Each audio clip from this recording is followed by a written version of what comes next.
What's going on, YouTube? Well, I'm back with another haul video.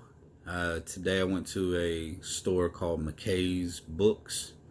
It's kind of like a secondhand store for books, comics, video games. They even have some Funko Pops there. I'm gonna call this a dollar bin dive. We have one locally here in Chattanooga. I never find anything. I have in the past, far as when I was first starting back collecting, I was able to find a lot of comics to start my run with. As time progressed, I wasn't really finding anything. Luckily for me, today I was out of town. I had to go to Knoxville for some work-related stuff, and we just happened to swing into McKay's. Lo and behold, found some decent little first appearances, a couple fillers, but either way, the prices were very different from what we notice and we have here in Chattanooga. Anything that's Spider-Man related in Chattanooga is guaranteed $3.25 to $5. Like, you're not going to get anything lower than that. It doesn't matter if it's the 1990s Spider-Man, if it's Amazing Spider-Man. It doesn't matter what series it's from. Renew Your Vows. They're all going to be no less than $3.25. I didn't find that to be the case today.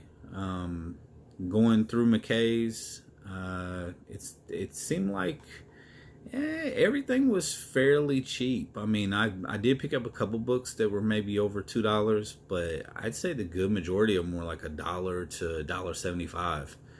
That's why I titled this one is going to be Dollar Bin Dive, because, I mean, technically speaking, it's a dollar bin dive. I'm going to flip the camera around. We'll go through them, kind of go over who the appearance is or why I purchased the book. There's only one book in here that I already had, and I just picked up simply because of how cheap it was and the condition it was in, because I couldn't remember what kind of condition mine was in. It's not a run that I'm really focused on right now, but without further ado, let's cut to the chase. I'll go ahead and flip the camera and we'll go over the books. Alright, our first book is going to be X-Force 32, which was the first appearance of Paige Guthrie, who later becomes Husk. It's actually in fairly good shape. And like I say, it cost me $1, so I mean, you can't beat that. Then I got X Factor #2, which I think I actually already had this book. Excuse me. First appearance of Artie. What was Artie? Matic, I think is what it was. It's only cost $1 also. X Factor #7 costs $1. There's a lot of first appearances in here. Skids, Bulk, Glowworm, Trish Tilby, a couple of spine ticks. Corners are fairly sharp, but like I said, it was $1. Peter Parker Spider-Man #11. First appearance of Exemplars for $1. Once again, corners are pretty good. Don't look like there's any spine ticks. Usually when I shop at McKay's, the books are like beat. They're just not in very good shape. A lot of times they'll have a lot of flaws on the cover, or the corners are just destroyed. Spectacular Spider-Man #241. The first appearance of the third Jack-o'-lantern, Daniel Burkhart. $1.75, can't beat that. And this one does have a little bit of creasing going up and down the comic. Might be able to press it out. A little bit of a color break right here. But, I mean, honestly, it's not a valuable book. None of these books are of any kind of value. They're first appearances, so I figured I'd pick them up for the dirt cheap. I mean, why not? This one, honestly, it's in really good shape. And, like, not to speculate, but for $1.75, I couldn't pass it up. It was the first appearance of, I can't remember his first name. It's like Alex something, Cravenoff.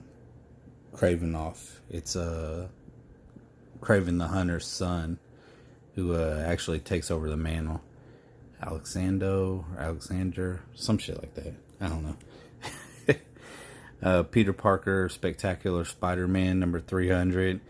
Excuse me. Unfortunately, this isn't one of the nicer covers. There was probably about like 5 or 6 different variant covers for this. $2.50.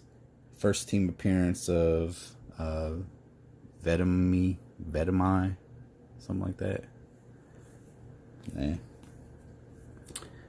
Friendly Neighborhood Spider-Man, number 4 for $2.50. Nothing substantial about this. I was just actually missing this cover. Excuse me. I had the variant. I didn't have the cover A. Friendly Neighborhood Spider-Man number 8. I didn't have it, which it doesn't have a variant. Ben Reilly, the Scarlet Spider, for $1.50.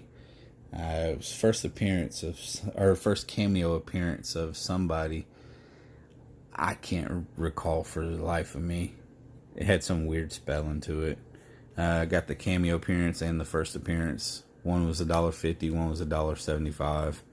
Like I said, they more than likely will never be worth anything, but I didn't have them in the collection. Their first appearances, so I grabbed them.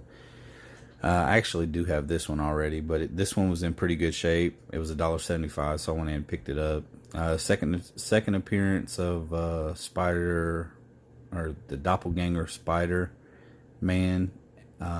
First cover appearance for $1.75. Spider-Man 38 was just a filling. I needed it, so I picked it up for $1.75. And then Spider-Geddon number 4. This is the first cameo appearance of Spider-Cop. They had number 5 too, but it, like, the whole spine was just like in horrible shape. I want to say issue 5 has a black cover, and it just showed the spine tick so bad that I wasn't able to pick it up.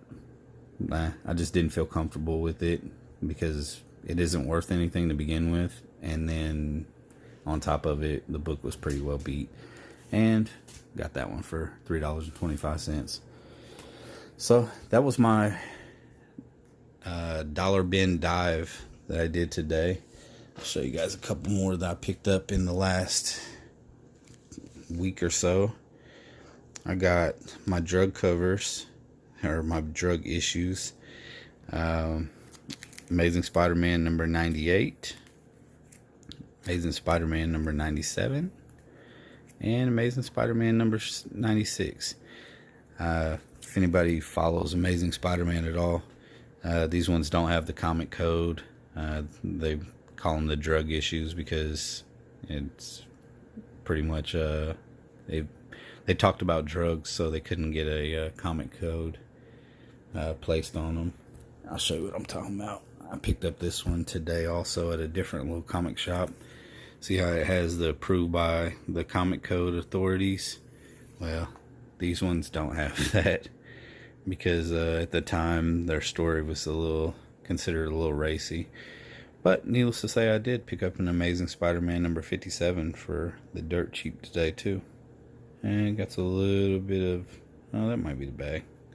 Looks like I got some scratches on there, but it could just be this this bag. But it's in fairly decent shape for issue 57. Corners aren't horrible. The spine's in fairly decent shape.